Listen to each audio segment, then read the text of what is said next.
极其擅长巷战的车臣特种部队还在马里乌波尔继续作战，对残余在包围圈中拒不投降的亚速营分子以及乌军进行坚决彻底的歼灭作战。一起来看看具体情况如何。Hello， 各位老铁们，大家好，欢迎收看本期迷彩虎，我是虎妞。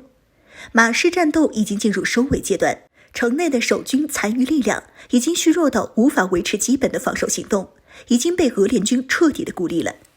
鉴于乌军和亚速营大势已去，俄军在3月底到4月初的一段时间内连忙调整作战部署，将大批车臣部队部署到东乌地区的卢比日内，和乌军展开城镇争夺战。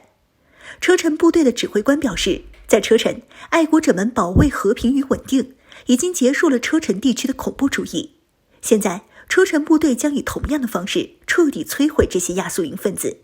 车臣部队将重拳出击。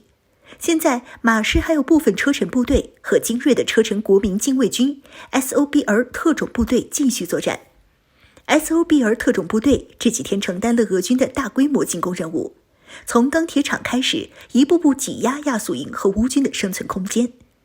不得不说，根据俄罗斯战地记者佩科夫的现场报道画面来看， SOBR 特种部队打仗还是很欢快的，在巷战中还欢声笑语，不了解情况的以为他们是在一场军事演习当中。他们也知道包围圈内的亚速营时日不多了，既然不愿意投降，就赶紧送他们全部上西天，这样也好快速结束战斗去休整。可以看出 SOBR 特种部队武器补给量是非常充足的，加上缴获的亚速营重装备，基本上人均持有火箭筒和反坦克导弹，手上的 AK-74 突击步枪都下挂了榴弹发射器，火力相当强悍。SOBR 特种部队可谓是武德充沛。因为重火力的充足， SOBR 特种部队和亚速营残余部队交火时，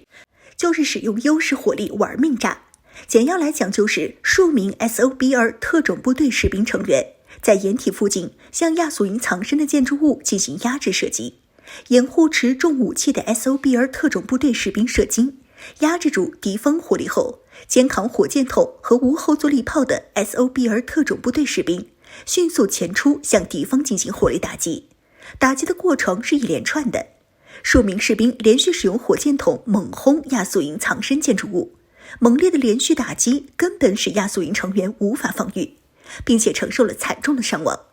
而 SOBR 特种部队成员用这种办法打巷战，简直屡试不爽。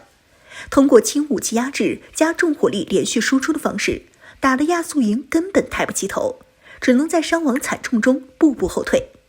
另有一部分残余乌军与亚速营则在地下室内规避 SOBR 特种部队的重火力，并继续负隅顽抗。对此，俄联军表示，对于这些地鼠，俄联军有9种办法消灭他们。如果他们打算投降还好，投降了可以说就一了百了了。但是如果不投降，像马市靠近亚速海水多的是，可以调集海水把他们都给淹了，让他们吃海水吃到饱。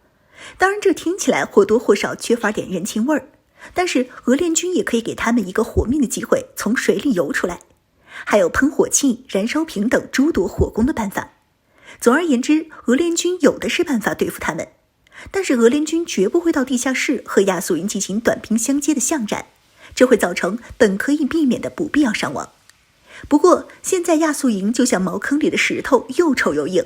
因为此前犯下了累累罪行，欠下血债，而惧怕投降后会遭到正义审判，进而不敢向俄军投降，只能选择殊死一搏。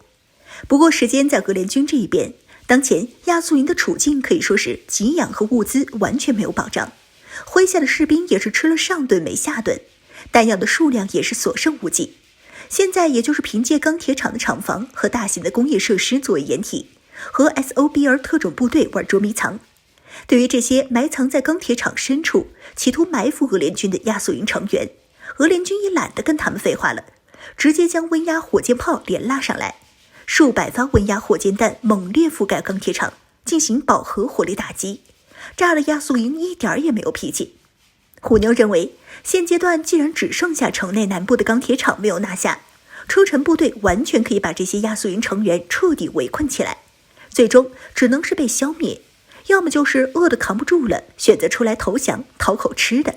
同时还能减少己方攻坚的伤亡，堪称两全其美。